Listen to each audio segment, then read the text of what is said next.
Hey, everybody. How's it going? So, do you people see on the screen down the comments on the screen down there, or is that just for us? No, they don't see it. It's just for us. I think they can see it. No, I think they just can for see us. it right there. No, Put Why it- would you it's just put for like us. Over Bob's face. It literally is just for us. It says it Jason just said yes? What? Ann said no. Brittany says saying we see it. No, it shouldn't show up to anyone but us. What's the point of it being on the screen when it's all in one window It says anyway? lets you display live comments directly on your stream. Yeah, Oh. so people can see that. Yeah, I would say Jason says bottom right corner in Bob's box. I think that's and Ann says, "Oh, by Bob's face." Anne's not you. Ad said no originally, but she She not doesn't look used at to Bob. looking over She's in like, Bob's corner. So You're just avoiding eye contact with Bob. Yeah, I get it. no, I mean it's a little bit helpful if you go full screen on it. I don't see it. I don't know where it is. No, sorry. You can put it back. I was just curious. No, I don't care. I mean, we don't care about Bob's face or anything being covered. I mean, Oh, fun. Here, look, Depends. Corey gave me some burgers to eat. Oh, burgers to eat. Do we want to start with food? Oh, I mean, I did have burgers for dinner. Well, if I you mean, can we call were it a traveling burger. all weekend trying out foods, right? I was. I had Mexican casserole tonight. We But, had a whole menu named after us. Yeah, over the weekend. Yeah, we did. There's a whole menu named after us in New York. New York was Ryan's daughter, Morgan, by the way, she crushed it. She did so much there. Oh my gosh. Incredible. Absolutely incredible. No, we went to New York and Philly over the weekend, and I knew if I was going on that trip, I was going to have to get me some cheesesteaks, and right away, York didn't let you down, right? yeah, right away, I'm like, this place is named for the location. I have to get one. So I went into Jersey Mike's and I grabbed one. I was like, I mean, if you're in Jersey, you got to go to Jersey Mike's. Like that's It's authentic cuisine. yeah. authentic Jersey Mike's. No, I did not go to Jersey Mike's. I've told Jersey Mike's stories on this. It's show. the Sbarro of the Garden State. No, Sparrow is edible. I texted Sal right away. I had to go get a real New York slice. Where's the closest Sbarro's? Yeah. No, Jersey Mike's has never gotten my order right. Out of 3 tries, and twice once I took a couple bites out of the sandwich, and the other time I just didn't even eat it. Yeah, I do not trust Did Jersey they pickle Mike's. your sandwich? No, so much worse. But Wow. all right, I got to mark Jersey Mike's joke off of my list. Click.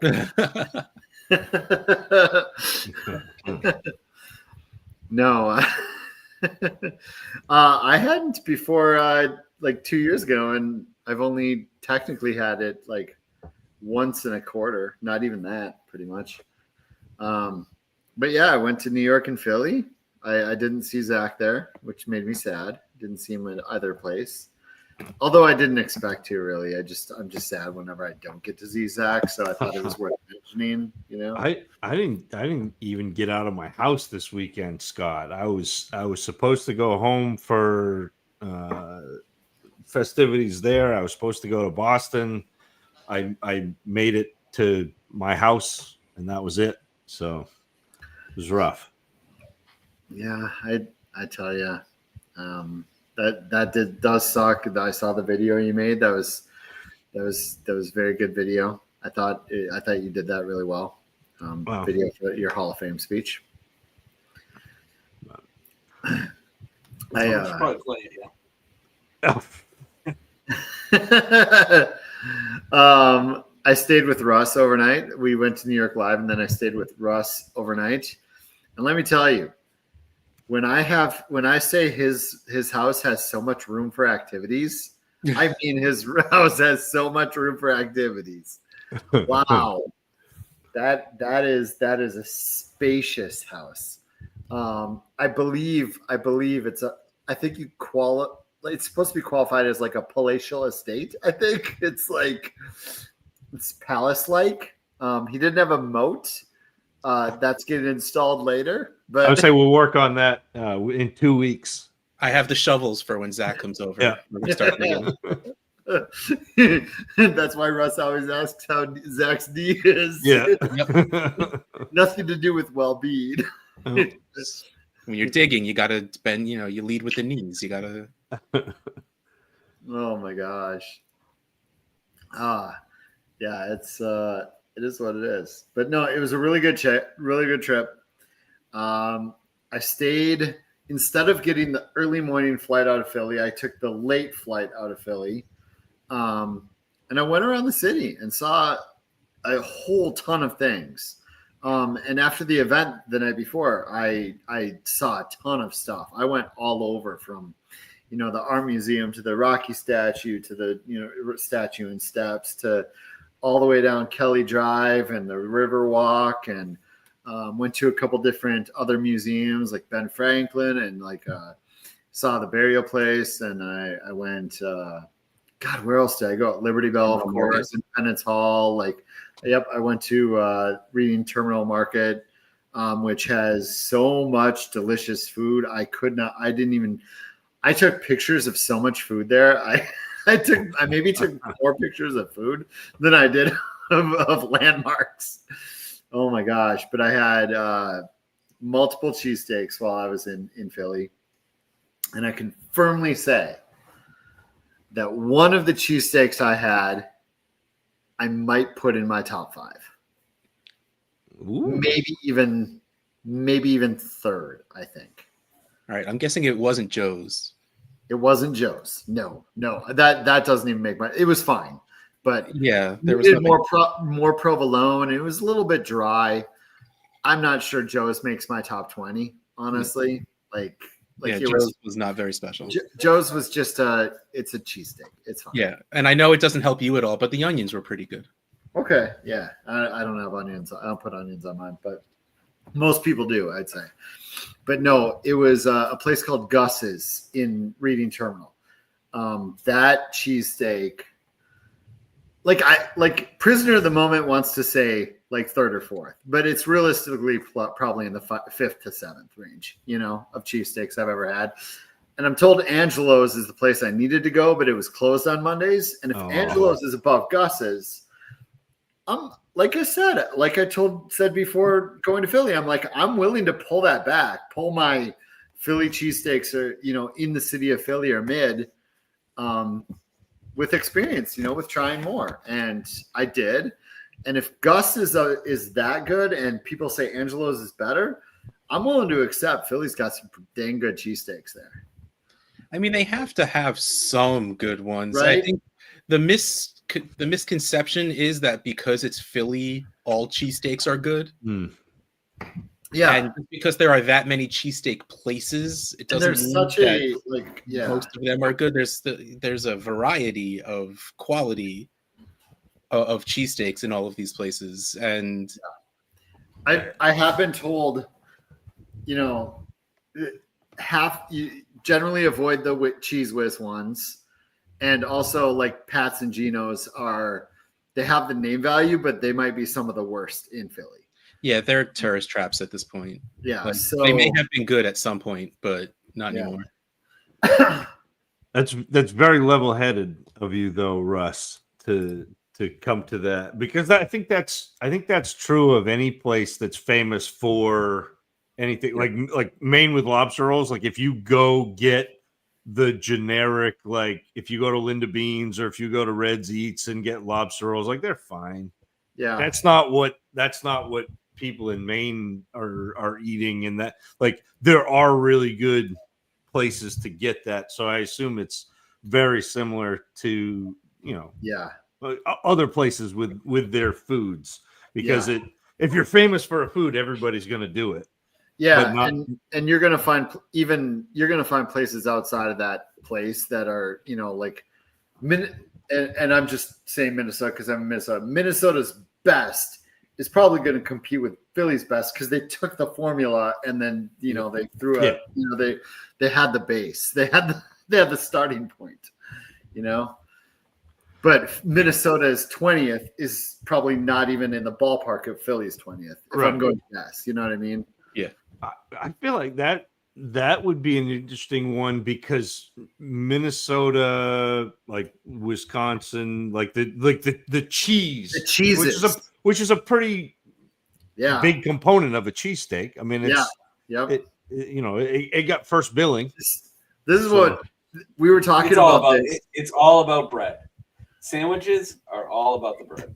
See, I don't always agree. I love bread, and it might be number one for me. But man, I mean, when you're dealing with approximately 4 ingredients, I think they're all pretty dang important. Yeah, yeah. But if you have a good bread, it has a chance. If you don't have someone needs to drop Fiella the link so he can. This is a very good point because the bread can break.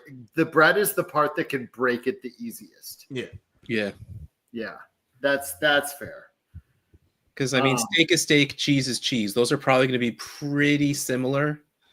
Steak, you can really run the gamut. But yeah, you're right on. Yeah. Oh boy, I don't know. This is gonna. I mean, just saying, bread always makes it better. Yeah. Oh God, what was I gonna say? I totally forgot what I was gonna say now. I used to go to this one place. Off on the bread tangent.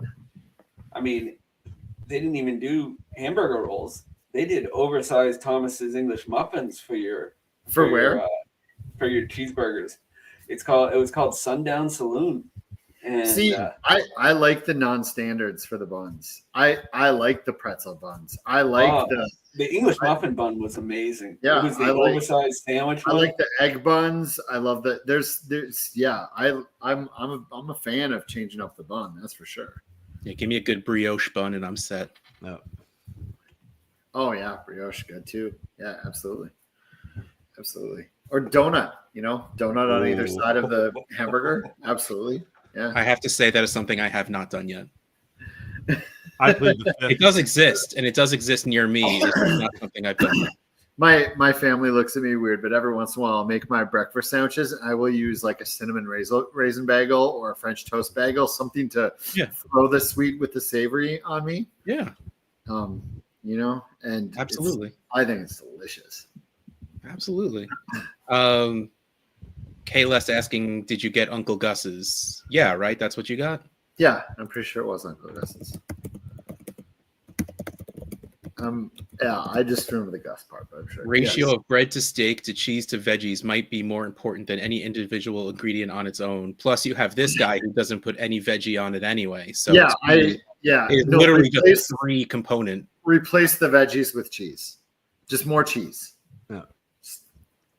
Ramen bun? No. Is it just like 2 dry squares of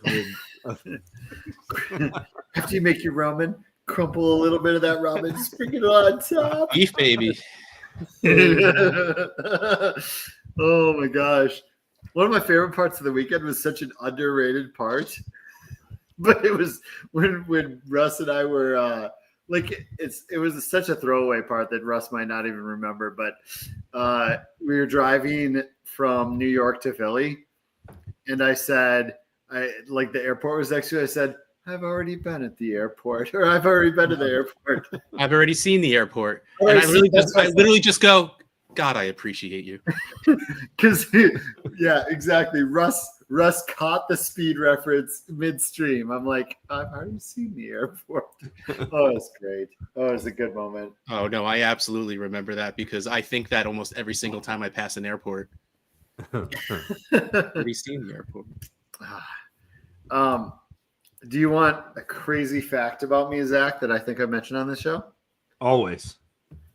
I've never had ramen in my entire life. I haven't had ramen today. Fair. Ramen was Ramen is cooked in my house almost on the daily because that's almost all Ellie will eat is ramen. People are often like, and we've talked about my growing up, and we've had pour-offs in the show. I did not grow up with any kind of money. It's not a money situation. And when I was in college, you could get those Totino's pizzas. Yep. 5 of those for $4.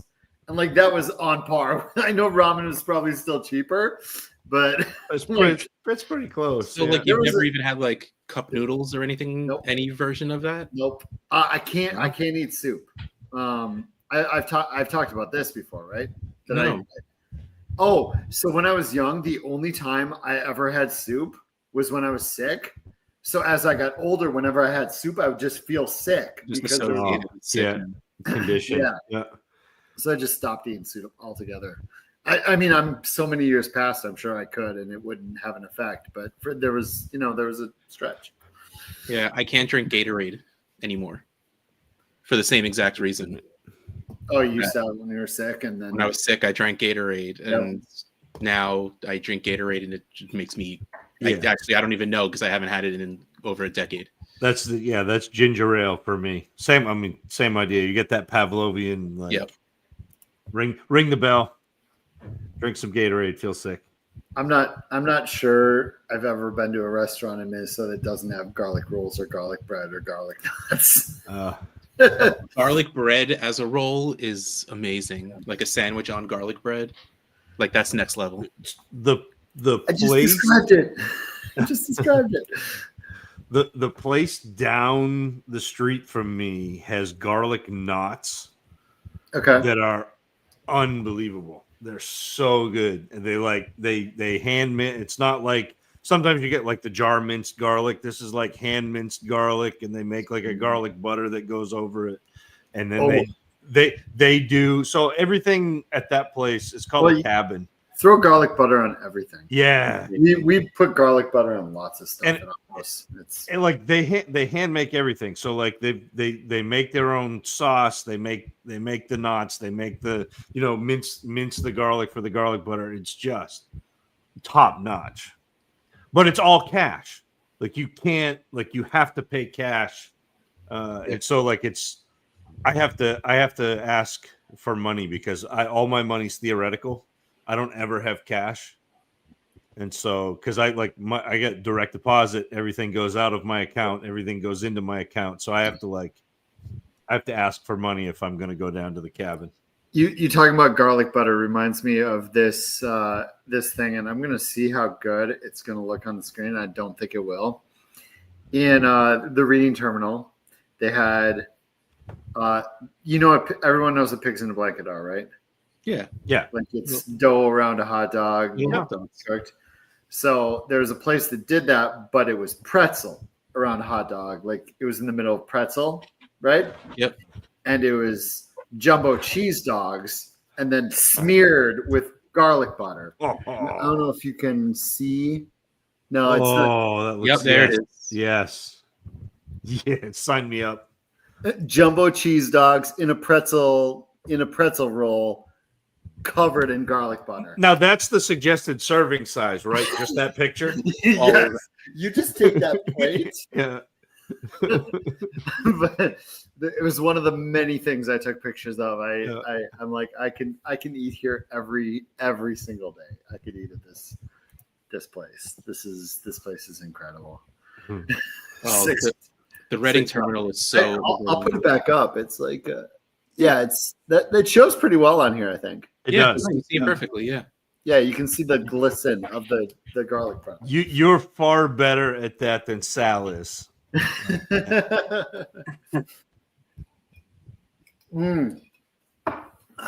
do have a complaint about Philly's airport. Their Sky Lounge is arguably the worst Sky Lounge I've ever been in. Really? Oh, it's bad. What you really need, though, Scott, is to spend about 9.5 hours in the Philly airport to really get an appreciation for it. No, I'll be in the Sky Lounge for that. I'm not going to sit there I'm going to sit in the Sky Lounge. But the Chicago one is like freshly rebuilt, and they have places like you can just recline and sleep. Yeah. Like this one is a step up from being like just staying at your gate. Yeah. I mean, there's the food and drinks. You can, so there's that. But whoo. I got when because I was at the Philly airport, like I said, for about 9.5 hours. This was a month ago, and I ordered a cheesesteak nacho. Okay. And I thought it was going to be like a plate of nachos. Like that's fine. It came out and it was an entire like cookie tray. Okay. Like baking sheet of nachos. It was very good, but it was about 4 times more than I anticipated it being. Which ended up working out because I was there 4 times longer than I thought I was going to be. Man. Oh. Well, that's good at least. What else do we got on the list? I don't know. Someone said you and Bosch were truly as advertised, and I want to know what advertisements they're seeing. I don't know how I've been advertised. Bob made a desk mat for Chicago. Yeah. I wish I had a Minnesota one because it feels weird having a Chicago desk mat. Do you have one of these, Russ? No. Bob, do you have one of these? Did you send this to me?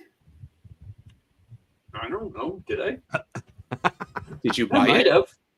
I did not. Did it come with the cup? Oh, it might have been a test. It might have been to test the desk. It might have been the test on the cup. Yeah. It looks like this. It's this big. It's huge. Oh, that's fantastic. Yeah. It is. This desk mat is awesome. It is awesome. Like, I've never really cared about like your mouse pads and your desk mats and stuff like that. I have them because I have, the infrared mouses, right? Yeah. So I have them for various surfaces or whatnot. This thing is awesome. It is so good. I can't believe the quality of the product on this one. I still got the one on my desk from SFP12. It's a desk mat from SFP12? Yeah. Mouse pad? It's a giant mouse pad, yeah. This big. Gosh. Oh, you did make it. Yeah, I have a mouse pad. That's about it. No, I made the mats aren't that expensive. I might have to. It's just a matter of putting the right graphic on it. Yeah, I don't really need another one. I was going to say I'd rather it be Minnesota, but there's no need to make another one. When you say desk mat, all I can hear in my head is the Dead Poet Society, the desk set. This desk set, it's very aerodynamic. I can feel it. This desk set wants to fly. Desk set wants to fly. If I were ever going to buy a desk set twice, I'd probably buy this one both times. We were supposed to do something when we started. I'm sorry, I didn't mean to cut you off at the end. You're good. I feel like you were just about there. I'm going to stand up on the table, do the no. Yeah. Good. Oh, Captain, my captain. Let's do it. We need to. Is there anyone in the chat who is not in SFB 15 that wanted to be at all? Like at all? Oh, yeah. Bosch, we could talk a lot about this. Bosch had some airport trouble. I usually don't have too much. My Scotland trip was a nightmare, but Bosch, I heard Seattle was nice. Yeah. Bosch had some stuff. And weirdly, Denver Airport was not one of his problem spots. And that is like, I don't know anyone that likes that airport. It's routinely talked about as just terrible. So he somehow lucked out on the good one or on the bad one, and then he had problems at other ones. Oh. But Russ, do you want to watch the chat for people not in SFB 15? We decided to open up an extra league or two for people who came to the lives and couldn't get in, and they were gracious backups for us. And Denver was awesome. The airport is one of the worst airports many people ever go to. But you had no problems, which is incredible. MSP, I think, was ranked the number 1 airport last year. It routinely is top 5. That's not a surprise at all.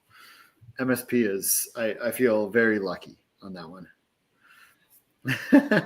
But Russ, do you want to watch the chat? Is there anyone in not in SFB 15 who wants an SFB 15? Because I believe we have one open spot. If there are multiple, we'll throw them on a wheel.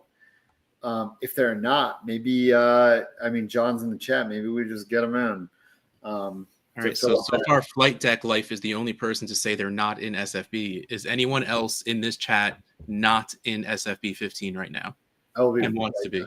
I will be right back. How dare he just leave like that? And we're both sitting there like diligently reading the chat screen. So yeah, don't want to miss anybody. Russ, Zach, 14 days. I'm gonna be in your front yard. Oh, I'm so excited. I am pumped. Not that I've been counting that down since last time, but Bosch says spin a wheel of one. No, we're not going to do that. All right. Well, it looks like Flight Deck, you are in SFB 15. Talk to John Bosch. Get yourself in. I mean, John's in the chat too, so that should be easy. What information do you need, John? I mean, Scott was the one that was setting this up, and then he went away, so I don't even know what's going on. Flight Deck Life, what's your... I would say make sure you're signed up, though. Yeah. What's your SFB ID? What's your... Oh, no, that you don't give that out. What's your Twitter handle? What's your email address? What's your whatever that John can use to get you in? Yep, Mr. Scabbers has it. Make sure you're signed up. All caps. So while that's happening, I need to... Okay. Flight Deck, email team@fantasycares.org. Email team@fantasycares.org with your SFB email that you're signed up with email. And he'll get you in. Bob, why does your shirt say "this sucks" on it? I'm sorry. When your 7-year-old needs his Pokemon book, he needs his Pokemon book. Oh, I yes. When they added advertisement to the helmets in baseball. Oh, there's ads on helmets now? Yeah. I tuned out to that stuff so much anyway. Was that a grab bag shirt, Bob? Yes. Yeah, that's the way to go. This was a mystery shirt. I've got so many like weird mystery shirts from them. I watched a baseball game at the Philly Live. The Phillies were playing, and it was on gigantic screens, and I can't, like, moving colors. I'm so bad.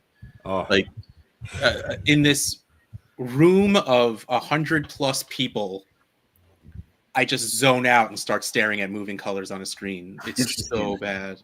Especially at that one. That one I felt. So I've been to a lot of these over the last few years. That one I felt the vibes were pretty dang awesome. And there were moments that are not like those. There were some legit moments there. Like Connor Barwin, Super Bowl champion Connor Barwin of the Philadelphia Eagles. You know, he's obviously retired now, and he was on the coaching staff last year. He might be this year too. I'm not sure. He came by. We had a guy drink out of a prosthetic leg. It was his own. It was his own prosthetic, but it was only him drinking out of his own because he came in last place in his division last year. Whoever came in last place was going to have to do it. It just so happened to be him. It just so happened to have been him. And so they had a mystery box, much like we have mystery boxes on the show, the same exact kind of mystery box. And that got bid up to $420, I believe. Yep. Huh. $420 for the mystery box in Philly. All Philly fans, well, there's some, there are other fans there too, but almost all Philly fans opens it up. Trayvon Diggs Cowboys. at the Philly. Like it could not have worked more perfectly. And the thing is, a Trayvon Diggs jersey out of those boxes is a really good pull. It's a good pull from a mystery box, honestly. It really is. Could even have been a boat. But you're watching the colors as many of these really cool moments at Philly Live were happening. Colin, an absolute awesome job. That guy is so organized. He's such a nice guy too. Like I really like Colin. He's been awesome for years. He's what you call a good dude. A really good dude. Love Colin. What is it? Steve F's here. We got to spend time with him in New York. He's awesome too. Yes. Also a really good dude. Good dude. My tag team partner, Steve. Yep. Yeah, your tag team partner, Steve. That's right. I forgot about that. Yep. That's great. Question: what's the thoughts on 0 QB teams in SFB? Look, if you missed out on the top 5, that's fine. Yeah. I drafted one in the 13th, Matt Stafford, and that was only because I really just didn't like anything else that was on the board. So I'm like, I might as well get someone who's going to score me points. Like that's in the 13th round to get. No, it wasn't the 13th. It was the 11th. In the 11th round to get someone who's still going to be in my starting lineup every week still felt like a win. So I grabbed him. But otherwise, that's the only quarterback on my team. Okay, nice. I grabbed 5. Did John Bosch take care of that guy? Oh yeah, I'm checking. It looks like he did. Well, we told Flight Deck to email us. Yeah. So it's all if he emailed or not. Oh, I don't see an email. I think John's got it though. All right. I'll assume John's got it. 1 running backs. That's pretty incredible. It's the opposite of Bosch. Bosch's team was no running backs. Can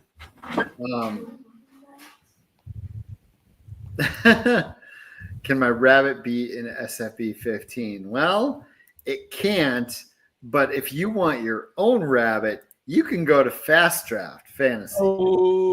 Fastdraft.app or draftfaster.com. Go download the app from the App Store or the Google Play, Google Store there.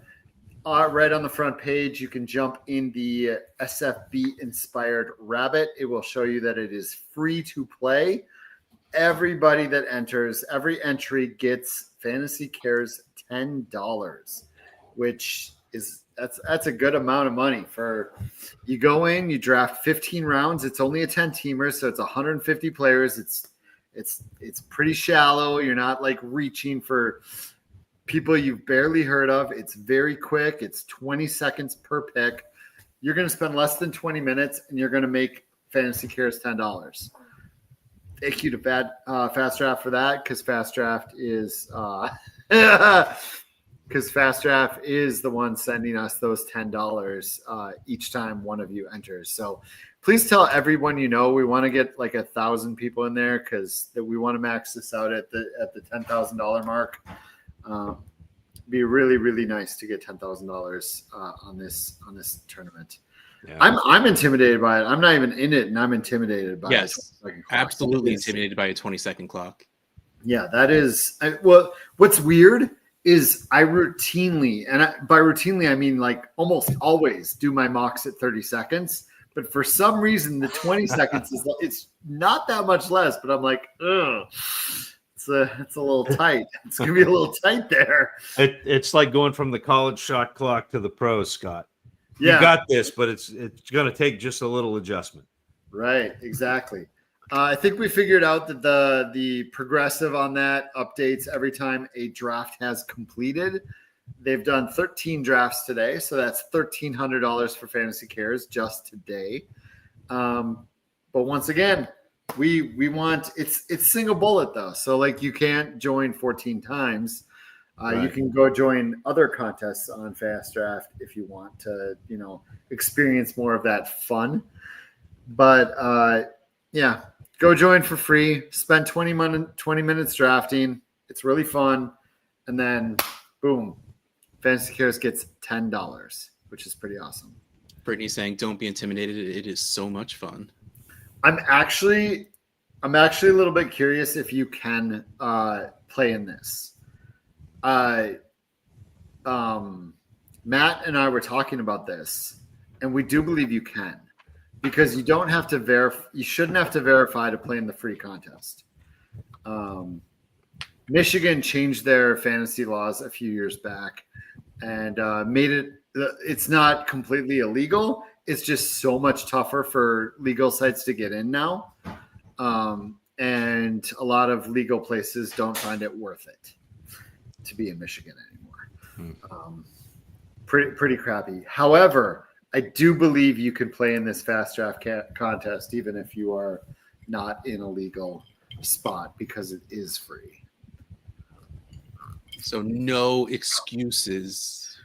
Yeah, I should check with Matt to verify that, but Matt, like in one of our conversations, kind of mentioned that. I was like, but you can't, like, they might not join other drafts. And he's like, it is what it is, you know? So, but ideally, we'd love you to go download it and check it out and have fun and bring us $10. What else do we got going on? What else? You want to talk about Dexter for 20 minutes, Zach? I would. I don't know. I would hate to spoil things for the chat, but I'm always up for that. We don't need to spoil stuff, but there's really nothing to spoil because we all know where the season's going and it's just not there yet. Yeah. We know at least stuff about the season and it's just not there yet, which kind of makes me miss the old years of Dexter where you had no idea what was coming. Nothing was spoiled. They didn't tease half the season, but I really like Dexter because they've aged him. And the older you get, the more you don't give an F. And to rewatch and be like, yeah, that would be a 30-year-old Dexter. And you're watching now and you're like, yeah, that's what Dexter would be like at 50. He's giving a few less Fs. He's like, F it. I'm just going to do this. I think they aged him appropriately, which is what happens when you're older. And it's fun to have the nods to the previous iteration. For me, you get it kind of feels like old home, which is fun. Yes. And you got Masuka and Quinn in this third episode. Yeah, it's fun, but which is good. Yeah, that was good. If they brought back Dexter's Laboratory, on the other hand, I would be all over that. What's Scott drinking tonight? Because Steve F. ask earlier? Yep. I am drinking that Kansas City whiskey in my Minnesota cup, my Minnesota highball. That Kansas City whiskey that I was given at the live event in Minnesota, and obviously you can see the cherry, you can see the orange. It is an old fashioned. I just have my straight bourbon. Great Jones, based out of Brooklyn. I've got nothing because the kids used all the ice tonight. So, if you are depositing money, yes, SFB will get you I believe a $50 deposit match. Code SFB. Yep, code SFB. Oh, look at that! Because she was able to join.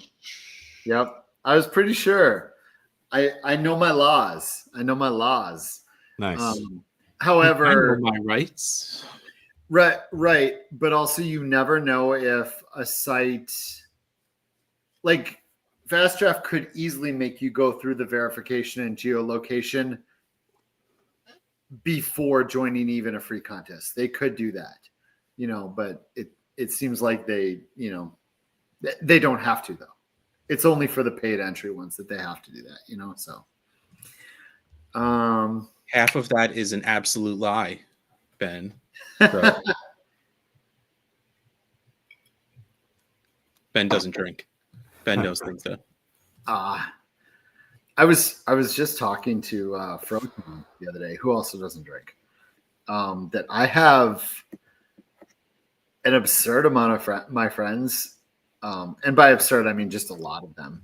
It's not absurd, but quite a few of my friends don't drink at all. And I'm such a whiskey lover, and I'm like, and Proton's like, I don't know. I think that actually says good things about you. You keep yourself around, grounded, level-headed, like really high-thinking individual, because he's not. He's talking it up. But a decent amount of my friends, a good amount of my friends don't drink, which is absolutely cool, I do drink, though. So I was going to talk about this, and maybe I'll get your opinions, Russ and Zach. And it's probably more of an offline conversation, but we don't do that on air. So I'm in the FFT Open. And if you don't know what that is, CBS FF Today fantasy show with Jamie Eisenberg, Adam Iser, Heath Cummings, and Dave Richard. Each year they do some leagues to play against them, right? Started with just leagues against them, and then they did like 8 leagues and then like 12 leagues. And this year they opened it up to 24. It's always just like the CBS guys, And this year they wanted to try opening it up. And so they grabbed me. And outside of the like 4 plus like Gibbs and Schneider, so the 6 main CBS guys, mine filled next. It filled in about 15 minutes at $250 a pop. Yep. So the 11 people paid for some reason that I do not understand. 11 people paid $250 to play in that FFT Open with me. Maybe it is just about St. Jude and not about you. I 100% like. I'm trying to fathom how that happened, especially in 15 minutes. But that's probably accurate. They just wanted to support St. Jude, and they were looking around, and I'm like, I guess this guy. I could probably beat this guy. Yes. Which one's the easiest competition for me? There he is. There he is. Got it. See, we figured it out. Yes, absolutely. But like we've talked about this. Yeah, I'm trying to read the chat and understand. Anyway, we've talked about this before, that like there are so many fun celebrities and like well-known analysts in SFB.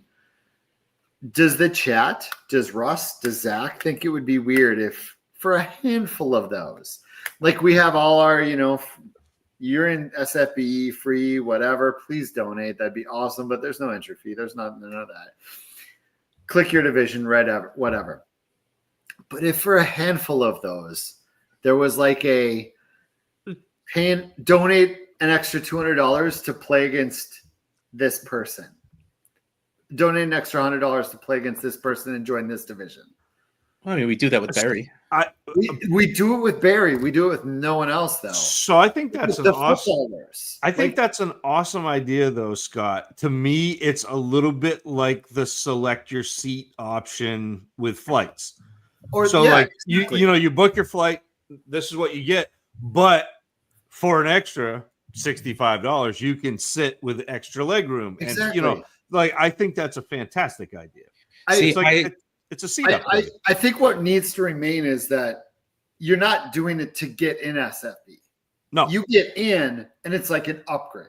Yep. Like or whatever. As long as it weren't every spot in the league. No. I'm just the handful of people that'd be cool with it that we think could raise a little extra money, because CBS is doing this with 24 of us, and they're raising tens of thousands of dollars. Yeah. With just 24 of us. Yeah, because like I was saying, I was going to say. I like this idea too. Sorry, go ahead. It's a great idea, but don't gatekeep it 100%. Well, I think that's what Russ like there's 6 do giveaway spins, races. No, well, and just let the other people pick before the celebrity does. Like in the SFB 11 was music, and I knew that Tom Everett Scott was in this SFB, and I knew that Captain Geach and the Shrimp Shack Shooters was from That Thing You Do, and knowing that almost no one else would put that together, that I joined that hoping to be able to stalk Tom Everett Scott, and it worked. And we were best friends for like a year, and it was the greatest year of my life. Tom's great. I was just talking to him the other day because he wants to have his home league draft in Vegas on kickoff Thursday morning, NFL kickoff Thursday morning. So I got him in touch with some people out there, etc. So like I think that the ability to still pull something like that, or like to just say you join a league, then all of a sudden you look and oh wow, look, Scott Fish joined this division and I had no idea, and now I'm in a division with him. That's awesome. As long as that doesn't completely go away, right? I think that's cool. But like, absolutely, like people would probably pay a bit to be in the same division as James Rodriguez, who only does lives now. Yeah, and because we brought lives, James is always going to the lives. Same as Tom. Tom Everett Scott's been in the lives since lives came. That's so cool. Walked past James Rodriguez, totally thought he was a waiter, by the way. Did you talk to him? No, I just again I didn't recognize it was him until after he passed, and he asked him to refresh his drink. Yeah, like, and I totally like the walk, because he had his hair like pushed back and like in his man bun thing, you know, and like I legitimately thought he was a waiter, like just because I didn't even think twice about being like I didn't know if you're a fan of his or anything. Oh no, I don't like him, but oh no, he sucks. No. I've never watched Psych or anything he's really been in, so I don't really know him or anything. But you know, and it's not like I was intimidated by the human being or anything. I just thought it was really funny that he's so unassuming, I guess, is what it is. Yeah, totally normal. I love James. I love him. I don't know why. I've just always we really got along. When I was pretty much right when I got there and I put my backpack down, one of the first people to come up, give me a huge hug was Rode. Didn't even see him hugging the waiter. What's going on? Didn't even see him coming. No, James is awesome. I had to ask him about High Potential, which he directs episodes of. He's directing the 2-episode premiere. He directed the finale and another episode last season. I'm like, are you making a Yang thing? And he's like, we're totally making a Yang thing. Yang is a thing from Psych. I was like, that's good enough. This would be cool to get all past champs in a division. We've talked about that. I believe on this show we've talked about that. There are. Don't take this away from Dame. It was Dame's idea. After this year, we'll have 15 of them. Several of them don't play anymore. So I don't know. I don't know if we have a full 11. I don't know. It'd be fun to have a champions division, but after I win this year, I'll be willing to join a champions division. Like Ty won. He doesn't play fantasy football anymore. Right. The second winner, not Clay, but the second year winner doesn't play anymore. The Australian that won in like 4 or 5 doesn't play. Like, I don't think we have a full 12. I don't know. I'm not sure how many of them still play. Yeah, there's another guy that won several years back that doesn't play anymore. Yeah, I don't think we have close to a full 12. We probably have like 8 or 9 champs that maybe still are fantasy players. All right, so then you sell the rest of the spots. The Scott Fish Bowl curse. Take down the champs. Yeah, the 3 open spots to play in the Champions League with the former champs right there. That could be an upgraded league. I don't even know what the term would be, but it's just an interesting thought to me because weirdly watching stupid me be able to sell out the 11 spots in my league at $250 a pop in 15 minutes is absolutely. Who the hell wants to play with me? So I think it says a lot about you, Scott, but it also says an awful lot about the people who kind of gravitate in like our circle of fantasy cares and Scott Fish Bowl, because I guarantee that there's a lot of overlap with the people that joined up to be in that league with people who are involved in Fantasy Cares and Scott Fishbowl and that. Like I would be willing to bet that there's a pretty good overlap. Yeah, that's probably true. Frank in the chat. Okay. Twist my arm. I'll play with the champions. Here's the thing. Even if you don't win SFB next year, if you win the league against all those champions, buy the transitive property. Yeah, you've won. You've won 11 Scott Fishbowls. Yeah, basically the greatest player in the history. That's awesome. Yeah, you're probably overthinking that. I mean, that works too. It's not like both can't work in this scenario. Oh, that would be cool. Well, I mean, it would have to be very specific. Like if we were doing TV or movies or music, and that fit. Like back to the Tom Everett Scott example, anyone that bought the Captain Scott and the Fishbowl Shooters shirt has a chance to go be in or something like that. Yeah, I mean, there's a lot of ways to old school idiom of skin this cat. There's a lot of ways to do this. No. PETA wants us to say there's many ways to feed a cat. Not skin it. You don't want to skin a cat. You want to feed a cat. How many ways are there to feed a cat? Hopefully a lot for PETA. I mean, I don't have cats, so I just know that the dog just eats whatever he wants whenever he wants. So I wish my dog is so dumb. Like I've met his dog, Chewy. That dog does. I love you, Russ. I love your family. I love you. I love your dog. Your dog does seem dumb. She's dumb. A little bit dumb. She's so sweet. I'm hesitant to say that about a dog, but she's so sweet. I literally hit her in the face with a piece of pasta and she just didn't eat it. Like I dropped it on the floor and nothing. So I threw it at her. And just little just went like, and she just walked away. Like and then she comes back and starts begging for food. I'm like, I tried to give you food. Yeah, I don't know. I don't know what to do about your dog.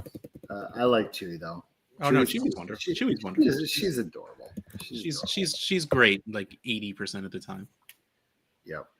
Like 80% of the time, she's great 40% of the time. It's a new take on the that's closer math for her. Closer math. So if you go to the fantasycares.org/campaigns page, we've now made it so we can add all the stuff we have going on, not just like the stickers and the end of summer giveaway, but also like tournaments that we have going on. Nice. So hopefully going forward, fantasycares.org/campaigns will encompass all the fun stuff we have going on. Right now we have 4 things. You can go check them out. We really want to fill this underdog tournament right here. That'd be awesome if you go check out this tournament. If you enter into it, we're going to start we do weekly giveaways. John Bosch has teased going live multiple times per week to do daily giveaways.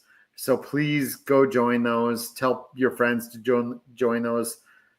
Promote them on social media to try to get people to join those. We really, really want to fill this one because that's $100,000 tournament if we can fill this thing. So, but then we also have stickers in the end of summer giveaway. The end of summer giveaway. Did you see, Russ, how many prizes that I listed today in that end of summer giveaway? I scrolled through it and I had to do something else and I completely forgot everything I looked at. So no. Okay. Well, I listed 107 different prizes. Wow. I remember you not even like putting a jersey on there. I did now. Okay. Now. I have 5 random signed. Okay. But yeah, I have 107 different prizes. And we're gonna have to figure out how to do this. Like I know. I learned today that you can cut down the time the wheel spins or increase it. You can customize that wheel a whole bunch. Oh yeah? Yeah. All I knew is you could put a picture in the middle. That's all I knew. Yeah. There's some customizing, but yeah, we're gonna probably have 100 things. The thing I want, like, my only issue with the wheel, right, is I'd like the Switch 2 to be at the end. Can't control it. I know I can't control it, but can we? I mean, we can not put it on the wheel and just have it be the last prize. Have it be the last prize, and everybody has a 1-to-1 shot of winning it at the end. Well, here's the question: is it a one-win thing, or can you win as many times as your name comes up? That legally was never stated in the rules. As such, we can decide what we're doing. But let me see here. I mean, I feel like everybody has the shot at the Switch, no matter what way we do it. Honestly. Yeah. Okay. I will say, last I checked, I'm not counting the underdog qualifiers. The end of summer giveaway has 178 people, and it's raised nearly $4,000. That's almost 1-to-1 prizes for people. Yeah. I'm telling you, I want everybody to win some stuff. What we can do is have a wheel for all the prizes, and then have a wheel for the Switch where people's names. Yeah, that's what I'm thinking. That's exactly that we do the Switch last, and everybody. Oh, we do the Switch last as a wheel with everyone's name on it. Right. But the last name standing is the one that wins the Switch. Do you have 3 days to do this? Oh. No, you can do it super fast. Spin it 178 times. No, you can do it so fast. I'm telling you, you can do this really fast. I think people watch. Oh no, it would be great. That would be hilarious and amazing. So yes, I absolutely understand in theory loving this idea. No, I think I'm telling you, it won't be as bad as you think it is, time wise. All right, I'm gonna do this. Are you testing this out? Yeah, I'm gonna show you how not bad this is. Ross. Oh, I just want to reach over and just give you a hug, Russ.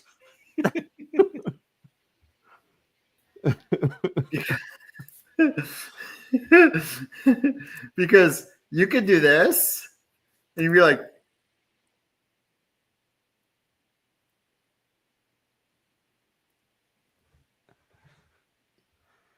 oh, I was supposed to remove. You're supposed to hit remove, not close. Sorry, Ross. Sorry, Heather. But see, this is going to take like 3 minutes. Sorry, Kyle. Oh, yeah. I mean, this will be getting this. 105 left. I cut it down really quick. I just deleted a bunch of people. No, but see, you can do this. 1 second spins. I love how the confetti hasn't stopped. Like you're not giving it enough time to. It's like a ticker tape parade. So if we're doing this, obviously we'd make the last spin like 14 minutes, though. Right? You got it. Frank in the chat and I were a minute apart in our randomness. Oh, yeah, that's fair too, until the top 10. But that's not a bad idea. all the prizes are normal. We are handing out to winners. Yeah. Select it. Yeah. Use the randomizer to select a name. Use the wheel to get the prize. Randomizer wheel, randomizer wheel, randomizer wheel until that wheel is empty. Then, I mean, it could be the wheel of names and it's the prize. We're like, okay, this is for a t-shirt. Click, remove them. This is for a, you know what I mean? or that. I'll think about this. I have an idea. Well, no, because we need the second wheel anyway. Because I guess we're not removing if we're saying that if you could win multiple times. Yeah, we're not removing anyone's names. Yeah, if you can only win once, then we are removing, and it should be a wheel of names. And we list what the prize is, and we do the wheel. Yeah, I got it. I got it in my head. I know how I want to do it now. I mean, if you don't know this, it's like I'm right here. I don't know if you see me. I'm right there. That's me. I know how I want to do it.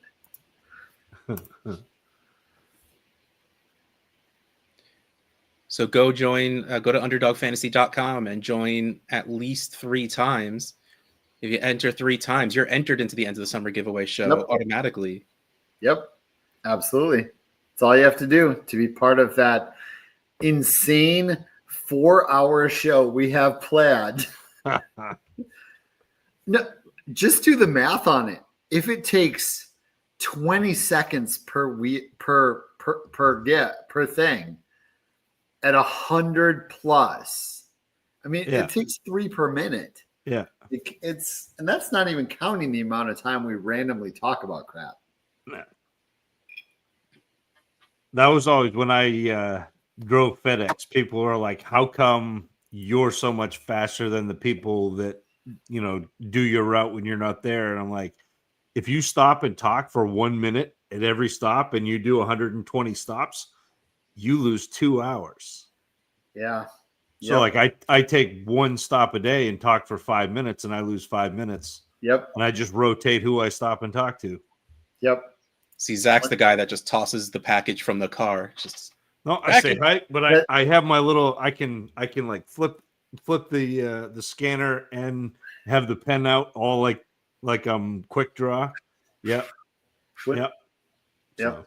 When I was working overnights, I won merchandiser of the month like 13 times or something, and I credited it to the fact I wasn't talking to everyone and I didn't like go to Perkins for an hour for lunch or for breakfast or for whatever you call it when it's 3 a.m. Yeah.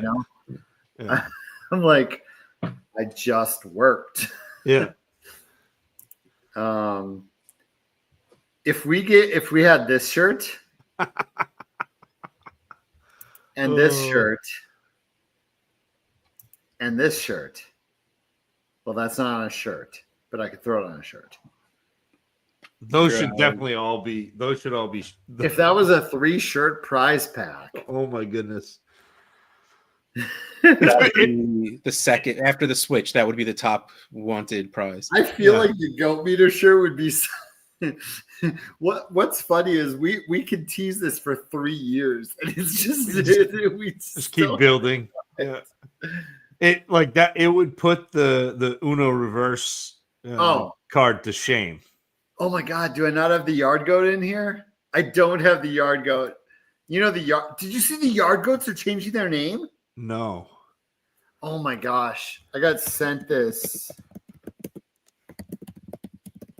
or maybe it's like promotion. Oh no! They occasionally change their name to the Bouncing Pickles. Okay, because I was gonna say the Sea Dogs do that sometimes, not the Bouncing Pickles, but they do change their name sometimes. So like, they'll be like the Whoopie Pies or. Yeah, and there's a bunch of Bouncing Pickles like merch you can get, but yeah, they changed their name to the Bouncing Pickle. Like someone sent me that they were changing their name to the Bouncing Pickles for like this weekend or somewhere, and I'm like, what is going on? That is terrible. You do you. Which of those shirts would you be most likely to get? Chad? Yes. Oh. Yard goats, goat meter, the Snell snipped one, which I don't think I've ever been more proud of a shirt idea that I thought of in 2 minutes and made in the other 8 minutes of a 10-minute span. I'm disappointed that it didn't get made up for him to wear to the New York Live. Zach, look at the hand-drawn scissors. Oh, I know. On his hand. Like, the mere fact that I thought to myself, hello, my name is Sal, name tag, and then let's find Sal throwing up a peace sign and turn that into a scissors. I don't even, like... Oh, it's perfect. Proud. I get proud sometimes when Ian does something great, or like when I have my kids or get married. Those are great moments. This T-shirt, this is up there.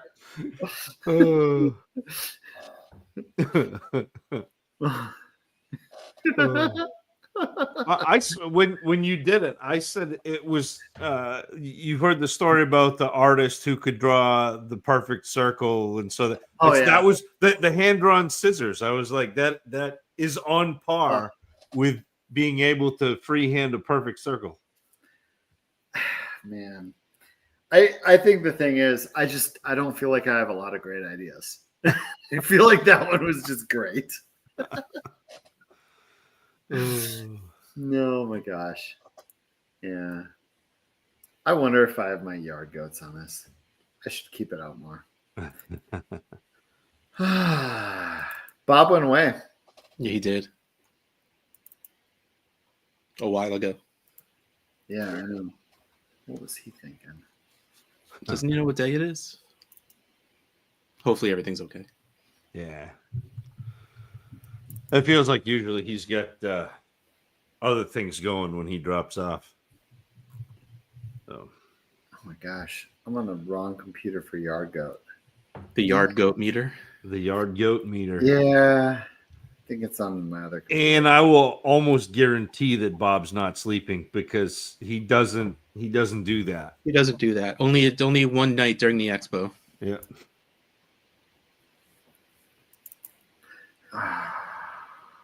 Yeah, the Sea Dogs play sometimes as the main bean suppers, which I don't know if that's as good as the bouncing pickles or not, but it is what it is.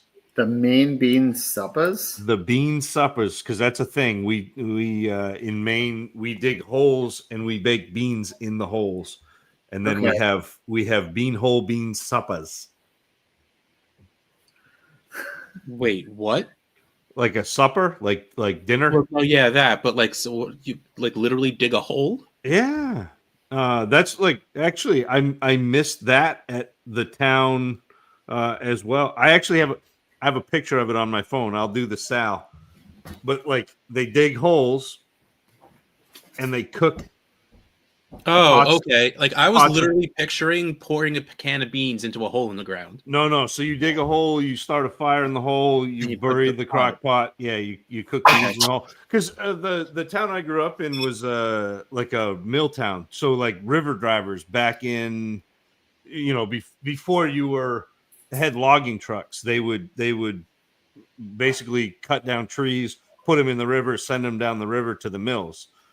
And so that's one of the things that my town is like famous for, I guess, is they do a river driver supper, which is the beanhole bean supper. You do baked beans and brown bread, and we have red hot dogs. I've never called them red snappers, but apparently people do. But that's a thing. Yeah, Joe, like a Hawaiian luau with a pig, except for not as many pigs and more beans.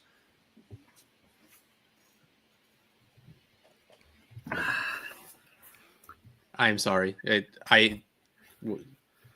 We passed 10:30 and it's my bedtime and it's 9:39. I don't know what you're talking about. S&P is full. Thank you. Nice. Awesome. John did take care of it. That's great. That's awesome. It's impressive you could do that on the Seattle Airport Wi-Fi. Oh my gosh, this would be great. I get so much crap everybody got a picture of my wife for a little bit. I got so much crap from Andy. It's a running joke now because like 3 times in a row we would go to 2 or 3 times in a row we went to events where I won an award. And he started saying, I don't show up, that me, Scott, I don't show up for events unless I'm getting an award. And it's been a fun running joke, and Mark knows that. It was a funny joke. I'm currently Zach, I'm heading down to Kansas City. Nice. I'm actually heading to Branson, Missouri, but we're going to stop in Kansas City on the way. Nice. Because Ian's got a traveling baseball tournament at the Great American Park there in Branson. Oh, that'll be a blast. It will be a blast. All the kids are going to have fun. They like sleep in dorms. Nice. I need updates. I know that you would not do that for fear of like oversaturated, but like I'm always around for baseball updates. Like I'm invested. So here's the Ian is working so hard on getting better. He's at Twins camp this week, which is awesome. His on base percentage is like 500. Like he's always getting on base because he walks so much. Yeah. And he's had a couple hit by pitches too. He walks so much. His batting average is like 100 something. Like my batting average at his age was like 428. Yeah. Like I was definitely a much better athlete than he was. But baseball is one of those things though that, especially hitting, if you do it enough, like you can become a good hitter.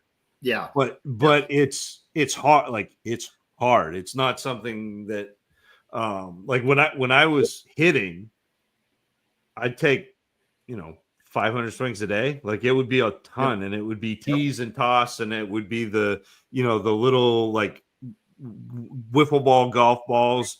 And we had they called it a thunder stick, but it was like the length and weight of a bat, but it was like the really thin diameter of a broom handle. I remember. Like absolutely. Things like that, and so like I've told you about this. He had a really bad hitch in his swing for most of the year, so that's part of it. He got it corrected by for the last 2 to 5 games. Yeah. And like the tournament I was in Vegas, he got the best hitter, Golden Glove, and MVP for his team. So he was correcting it at the end, but for most of the season, he had that weird hitch in his swing, and it was basically strikeout, hit by pitch, or walk. Yeah, usually strikeout or walk. Some ground outs, but yeah. Well, and it's so hard too because if you have something like that hitch, it almost doesn't matter what you do, you're not gonna hit because it's quick to the ball, quick to the zone. But yep. Were you on the other week when I told you that they won 2 games in a row and in a tournament, and the third game they got no hit? No, they didn't just get no hit. Wow. They got 4 inning, 12 strikeout, no hit. Wow, man. Just a nasty pitcher, or just had must have been a nasty pitcher. 12 strikeouts. Oh, nasty pitcher. No, absolutely nasty pitcher. And I was talking to my father-in-law who played baseball well into his 50s. Yeah. In like from different levels than in town leagues, played baseball well into his 50s. And like early in the game, we're like, that kid's form is incredible for a 12-year-old. Yeah. Like it was like professional form for a 12-year-old. But yeah, it was I think I mentioned this. He threw 43 pitches. Wow. With 36 strikes. Yeah, that's impressive. Because that, like, that to me is more impressive than the strikeouts. Like being in the strike zone that much, is just like, yep. But yeah, and I didn't count the fouls, to be honest, of the 43 pitches. Yeah. Yeah. It's funny because I didn't realize for the longest time, I didn't realize that like that wasn't normal. Like that people couldn't just throw the ball where they wanted to. Yeah. Because like I've always just been able to, like, if you and I played catch, like you could put your glove up, I'd hit it 8 times out of 10, and the other 2 you might have to move a little bit. Yeah. But like to watch someone now, like having the appreciation now to watch somebody who can do that is like, that's fun. Yep. Absolutely. Are you guys gonna watch Happy Gilmore too? I mean, not on Friday, but yes, my intention is to watch it. Yeah. Yeah.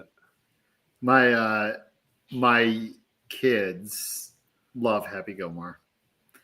My youngest watched Goonies for the first time this week, which I think he watched it at the perfect age, because when you watch it as an adult, you realize there is some really problematic and inappropriate stuff in that movie. Yes. That if you watch it in the 7 to 10 range, it's completely over your head. When you watch it as an adult, you're like, should these kids be watching this? And then you realize it's over their head, and you're like, all right, whatever. You know? But they, my 7-year-old, you were around that age when you watched it anyway. So exactly, and it was over my head, and I didn't know it. It's but yeah, my 7-year-old watched Happy Gilmore for the first time this week, and he laughed hysterically. Like so much, he laughed hysterically, and he's excited for Happy Gilmore too. And my son and Ian and all his friends, like Happy Gilmore is like a top tier movie for them. They're having a sleepover party to watch Happy Gilmore too, because they all love Happy Gilmore. And I'm like, somewhere in me, like 17-year-old me, when that came, 16 when that came out, I'm like, I'm kind of happy that, like, that it's still there, it's still translated. Yeah, it still translates. I don't know how it's gonna land. Sometimes sequels like that, especially ones like, wait 20 years, wait that long, and also like, it's not going to be the same for sure, because it's going to be more family oriented. It's going to be more older, because Adam Sandler doesn't see the world the same as he does when he was 25. You know what I mean? So I'm interested to see how it hits. He's still funny dude, but I can't even think of the last Adam Sandler movie I've seen for the first time. Oh, he has lots of Netflix. Yeah, I know, and I can't think of it. They're fine. A lot of them have been fine, but yeah, it's just I don't know that the same magic's going to be there, but I wonder if it's going to be a movie that the cameos and references, but also he relates to people of our age who watched it at that age. Yeah, it's going to hit us better than it's going to hit Ian and his friend group that laugh hysterically at Happy Gilmore 1. Right. Well, like you said, Sandler's still a funny dude, so I assume there's going to be enough slapstick to get the kids through it, because it's still going to be happy. And he's really, I think they showed he doesn't remember how to swing, so there's going to be plenty of stuff him screwing up, and that'll make people laugh. Could be. I think it sounds like there are a lot of cameos. I think the cameos will just replace the blatant advertising of the first one. Oh, come on, they worked it in at least, where he ends up with. They worked it in. I think it beautifully worked it in as a total joke. Yes. They worked it in so obvious that it worked. The only thing that makes me happy is this 6-inch cold cut combo where you could get a Subway. Yep. I've killed everything off my topics list. And didn't even feel like that many topics. It didn't. I thought you'd have more. I thought there'd be I'm a little disappointed. I don't know. Yeah, I feel like you being disappointed in me is a normal thing. So I got one that I saw and I stopped reading the list when I got to Jurassic Park, but I saw a list of films that are better than the book, and I love Jurassic Park, and that was like the very first movie that they were like, yeah, I love the book. I love the book too. Yeah, that was back when I read it, but I don't necessarily remember it anymore. Like I read Jurassic Park, and then I binged all of Michael Crichton's books because I love Jurassic Park. Too. I read a bunch of Crichton books at that time. Yeah. And like that was like the Christmas present that my mom would get me was like whatever Michael Crichton book came out at Christmas. That was like the one. I swear I was knee deep in Crichton books for a handful of years, and then I was knee deep in Grisham books for like years. Yeah, and saying I did King too. That's what I'm. King throughout that time. Yeah, sure. I was disappointed in his new one, but I don't need to spoil it. But like, never seen a movie that was better than the book. I mean, there are a few. Yes. If I hadn't had a few of these, I could give you a list because I do have a few of them, but I'm not remembering what they are right now. I won't say for the most part, you're absolutely right, Steve. For the app, like 98% of them. Yeah. I won't say that it's better, but Hitchhiker's Guide to the Galaxy, I love the movie so much. I love the book. I don't think it's better than the book. But also, Douglas Adams wrote most of the movie before he passed away. So, I mean, that at least makes sense as to why it fits so well. Steve, so you were the one who had this statement up here. With Grisham, I truly feel I don't think I saw any of the movies that were even in the ballpark of the book. Yeah. So that's that. Like, yeah, the books are so exponentially better than the movies. It's do graphic novels count? Maybe. Yeah, why not? V for Vendetta. Yeah, they did a great thing by turning it into pretty much an action movie because the book is weird. Like, and it gets a lot into the whole politics of the everything because that's really what it's about. But books over movie every time on this series. Oh, the Harry Potter books are so much better. I honestly don't even think it's close. But I mean, we all get our opinions, so that's we all get our opinions. But I don't know if it can't. Forrest Gump was a terrible book. I was thinking this while you guys were talking about it. Like, if you're getting perfect games, just like would it be worthwhile just a bunt to see if you could just get on base? Can I be completely honest? At Ian's age, they're not fast enough to break up a no-hitter on a bunt. So you need to. It's a speed thing to get to first on a bunt. Yeah, and bunting is hard. Yeah, especially at that Oh my gosh, this is true. I think all Fight season, the kids have probably tried. My brother read it, but I never read it. I think the kids have tried to bunt. I'm going to ballpark it here the whole season, 15 times, and never successfully made it to first. Yeah, like you'd have to hope that the catcher throws or the pitcher throws the ball. It's got to be an error. Yeah, it's got to be an error. Yeah.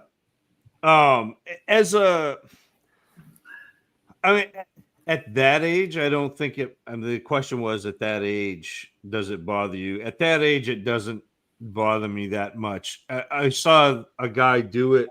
I know hitter's just not expected at that age. Yeah, but like at like a higher level, it's a little bit unsporting to do it. But, it's half unwritten, yeah. Yeah, but I mean, I also get it. But I'll tell you what, if I'm throwing a no-hitter and you bunt for a hit, your next guy's getting one in the ribs. Watch Dame, watch the Swedish versions, not the American versions. The American versions were fine. Yeah, the Numi Rapace versions. Numi Rapace is the dragon. The Swedish version. In the Swedish versions. Yeah. The Numi Rapace versions are so much better. Like that is not even close. Yes. Well, honestly, I didn't really like the second or third book anyway, but the Swedish versions of the movies were very, very good. Don't watch the American ones. And the Swedish versions are so much closer to the books, but also the books give you a lot more mental background that the movies just really don't. Yeah, usually you can't do stuff like that. It just doesn't work in video format. No.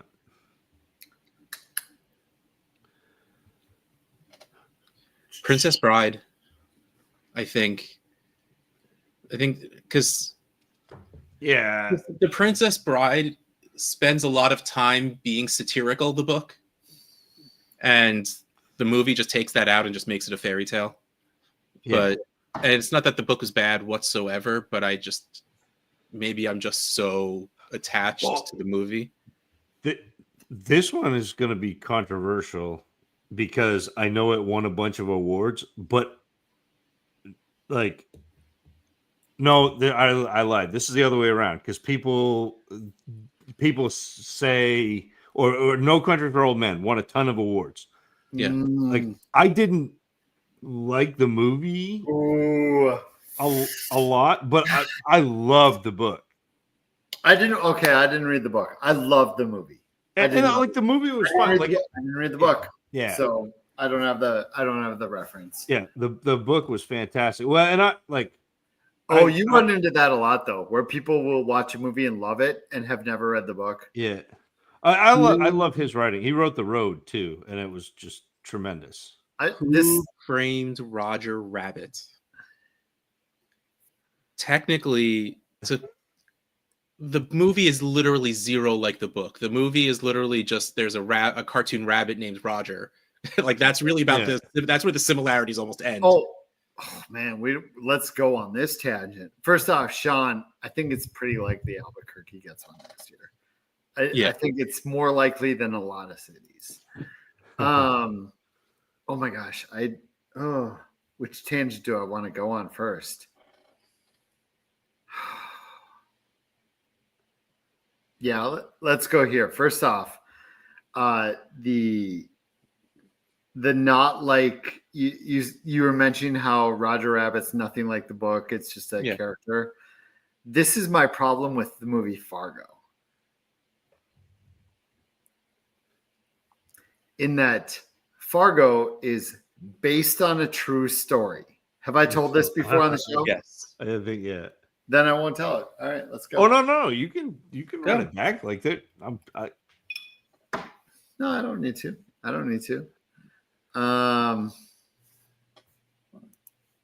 I have a picture. I used to have a picture of myself underneath the giant steamroller. Put in the chat if you've heard my Fargo story and if you want to hear it or not. But I feel like if I told it before, I'm not going to tell it again. But I also don't remember when or where you told it. It may not have been on the Wednesday Live. Yeah. I'm always up for stories. Every once in a while when I rehash a story, I'm like, ugh, I hate when I rehash stories to people. I'll say I don't mind it. They're saying they want to hear it. Yep. One person said that. I know there are at least two. That is and Rabbit. Russ said it. I said it.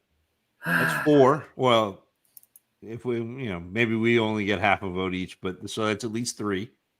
There's four. All ears. But have they heard it before? Like, what's the point in telling a story that everybody's heard? What's the other tangent?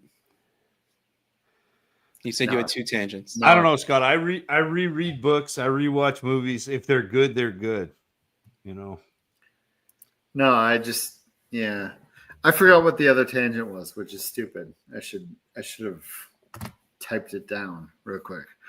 No, just my Fargo story is that. So my uncle now passed away. Rest in peace, Mark. I love Mark. He was awesome. He was a partner at the law firm that handled that case. That it was based on a true story. He handled that case. It was a story about a used car salesman in Brainerd, Minnesota, that had his wife kidnapped. And the true story that it was based on was that he had his wife kidnapped and they were caught like several miles down the road outside of Brainerd. And that was it. Fewer wood chippers. And in the movie, people are getting thrown into wood chippers. In real life, nobody died. It was just a used car salesman that had his wife kidnapped and they were caught outside of town. That was it. That's the whole story.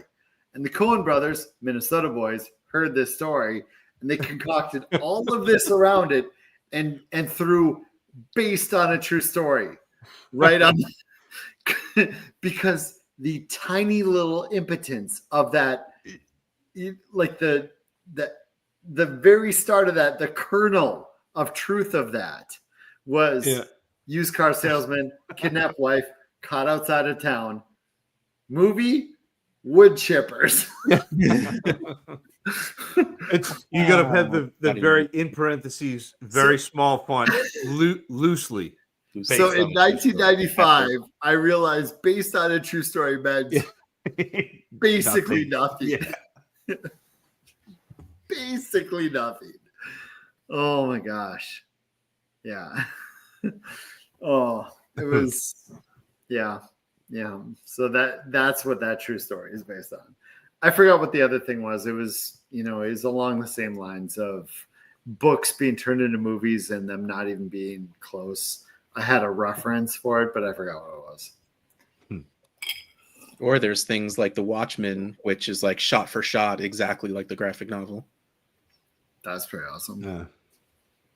I mean, they had to leave stuff out because that book's like this big, but that was done really, really well. Nice. So how close are we to calling it, guys? We can call it if you want to call it. Unless you have something else. Whatever. I don't. My topics are exhausted. The chat is here hanging. There's 1,075 people watching. Pretty close.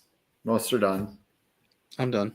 I know that I'm not going to win because my team and Bob's team are the only two teams that have the players that we have. So we're toast.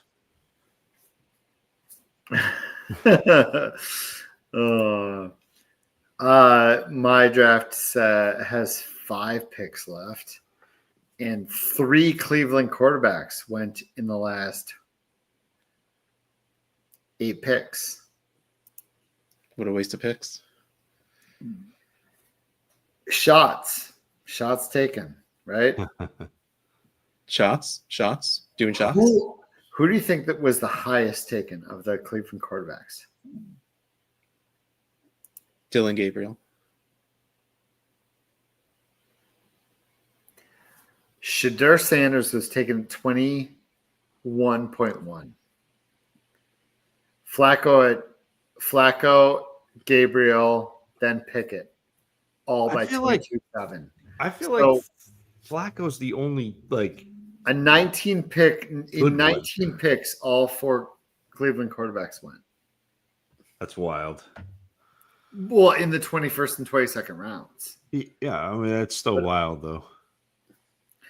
Everybody's taking a shot at who the starter is going to be, and you always want a bad quarterback in a bad offense in a league that doesn't reward bad quarterbacks. Always. I think where you were going and where I would go is what Flacco did a year and a half ago. Yeah. Like that's your upside. And there's no negatives. Can he bring that magic back? I don't know where the upside is with the other guys. There isn't any. I mean, there's not even rushing upside with the other guys. No. That's the thing that I think people kind of forget about especially in a league like Scott Fishbowl, where like it's not going to help you if you have a player that you're not going to start, even if they're starting. Yeah. But like if Flacco is peak Flacco, that helps you. Yep. If Pickett is peak Pickett, he still probably doesn't start for you.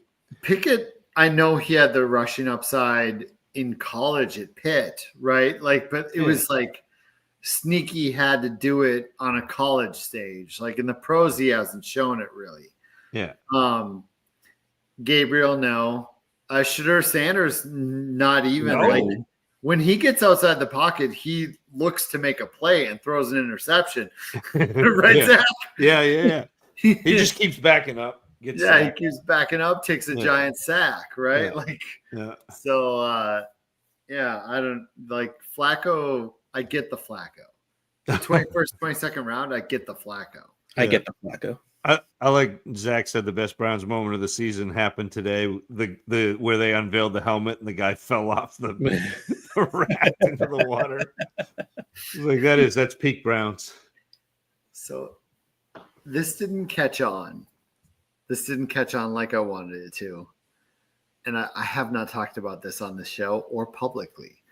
I don't think anyone has of the group.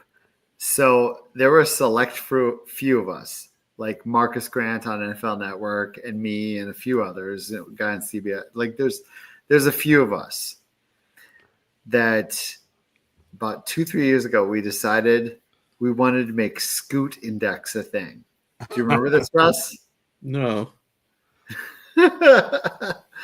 So on our shows, every once in a while, we would reference the Scoot Index. That's funny. As for a quarterback's ability to rush or, a running back, he's got some scoot to him. Like the Scoot Index was an actual stat. It was an inside joke among us. Like, so we'd be listening to the NFL Network podcast, or it'd be like Marcus Grant would be talking on NFL. Be like, oh man, he's got a Scoot Index of 7.3.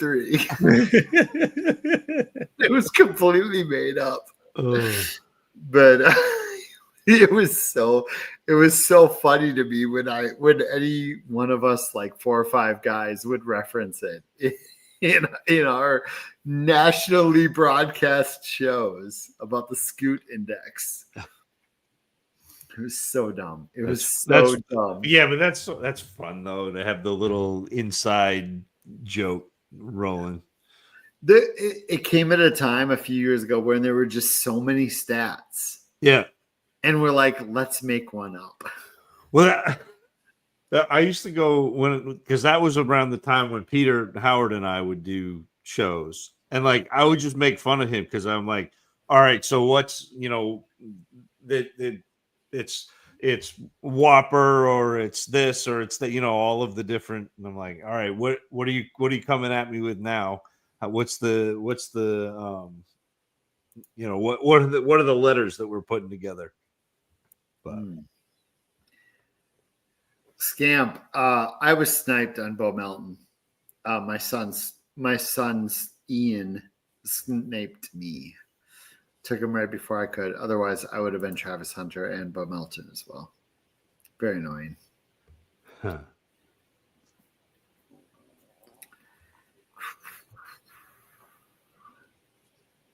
Developing the proprietary scampers meter. Interesting. Scamper is also a term for running. Yep.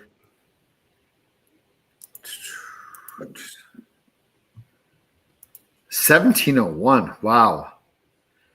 Well, that's why he put the monkey face. In hindsight, I should have taken him earlier just to take him. Milroe went so early in our drafts, like ridiculously early. I kind of want to look it up. It was obnoxious. I like Milroe. I don't know that I like him. I don't know that I like him for this year, but like, well, here's my problem. I've watched Sam Darnold for a year, and my buddy who's a 49ers fan watched him the year before that, like in minimal action. Yeah. So maybe you do like Milroe for this year. Darnold needs an offensive line. Yeah. Like when he doesn't have an offensive line, when Darisaw got injured, Sam Darnold, like he flustered. And then, obviously we replaced him and things were good for a while. But then at the end of the season, once Darnold got pressure again, crap happened, right? Like, and then that's a very nice way of putting it. Like Seattle might have the worst offensive line in the NFL. Yeah. I mean, no argument that it's bottom 10. Probably very little argument that it's bottom 5, but it's arguably one of the worst. But I don't know how he's going to handle that. But I don't know that I like Milroe under pressure either, though. Like, yeah, that's the problem. Yeah, that's at least Milroe can run. Darnold, I don't have that faith. Yeah. You know. Like if you design runs for Milroe behind that line, I think he'll be fine. But like guess what round Milroe went in my draft after you're done with your point? 17. 15. 14-5. Wow. Like I said, early, he went stupid high. Yeah. That's very early. Yeah. Yeah, Scampers went Milroe and then Milton. Oh, there he is. 17th. He went in the 17th in mine. 1709. Bo Melton went 21-11 in mine. I went Krosky. Oh, Melton did not get drafted in mine. And then Brooks, 19-20 in mine. I thought about Melton. Figured he could last, but of course, I forgot that Ian is a shark. Milroe went 19 in mine. 19-1. That sounds right. Like that's probably where it should be. Just ahead of Flacco. So I took him. I got Eckler. I took him. I'm like, all right. I love the Washington offense. I figure I have the backup, or I have the pass catching back in Washington now.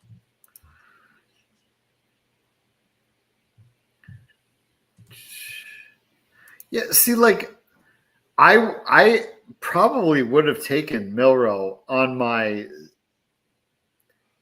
17-18 corner, but he went 14-5 in mine. Like, how do you even combat that? Yeah.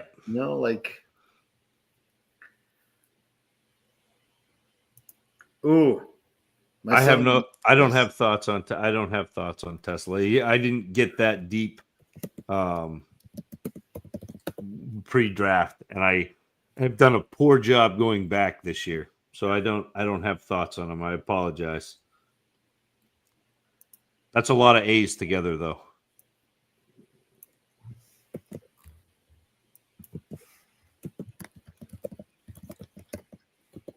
I'm looking at my stuff. So, and I'm going to mispronounce this, but Chimere DK, thoughts? Yeah. Did you watch him? I did not. Okay. Yeah. He that's who my son took in the final round. He said he really liked him. He thought about Tesla, but he said he liked DK better. Oh, my son also took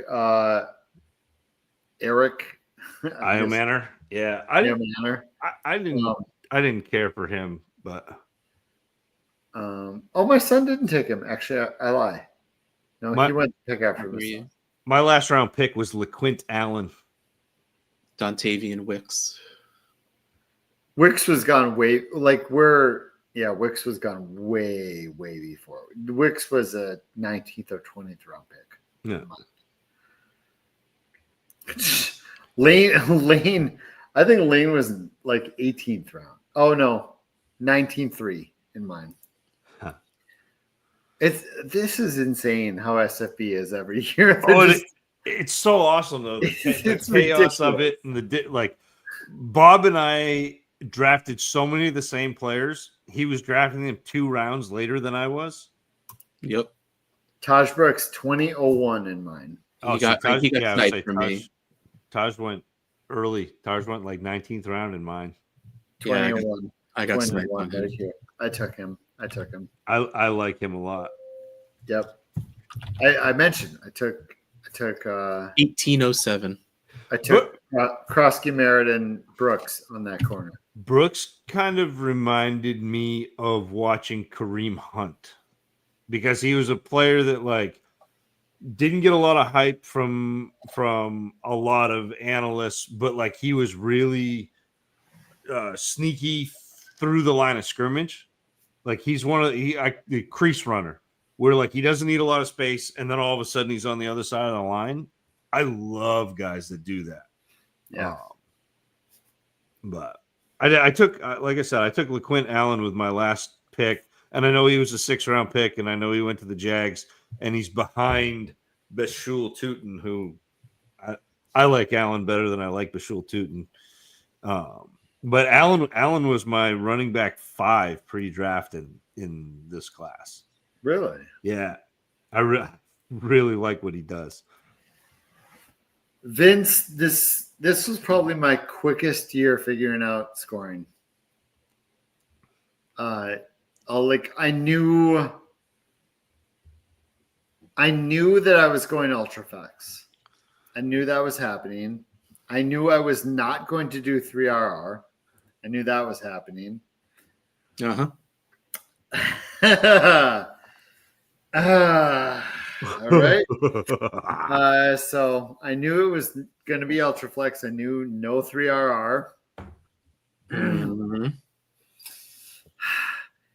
But I also knew that I wanted Travis Hunter's defensive scoring to count. And then the second I wanted that to count, I realized the reason I wanted it to count is because I wanted what players earned on the field to matter, and players earn volume. Yeah. And it was a quick jump to let's emphasize volume. And then it was just about balancing it out. Yeah. I think that, and Russ remembers that week or two that I was working on it. I think I figured it out within one day. And I changed my mind a couple times, but then I pulled back and I was right back where I was. Like I'm pretty sure I figured it out within a day or so after crunching numbers and making sure everything balanced. But it was one of the easiest years to figure out scoring for me. And I think this is one of my favorite like scoring settings, and especially with the Ultraflex. Like the Ultraflex to me is just so much fun. I'll let you know how I feel about it after I win. I hope this is the year that name catches on, honestly. Yeah. All right, whether you guys keep going or not, it is my bedtime. It's that time. I think we got to call it. All right.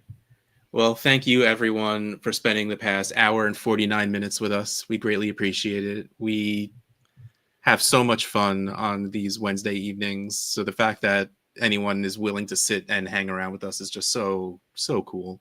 We appreciate you more than we can express. It's so true. Absolutely. We do. And on that note, until next time, until Tuesday for trivia, until you go to fantasycares.org/campaigns and check out our contests and campaigns that are going on, until all of that happens.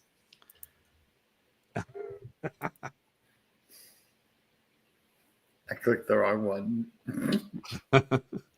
We just thought you wanted to brag about the Sal photo again. Yeah. go download the Fast Draft app or go to, what's the site again?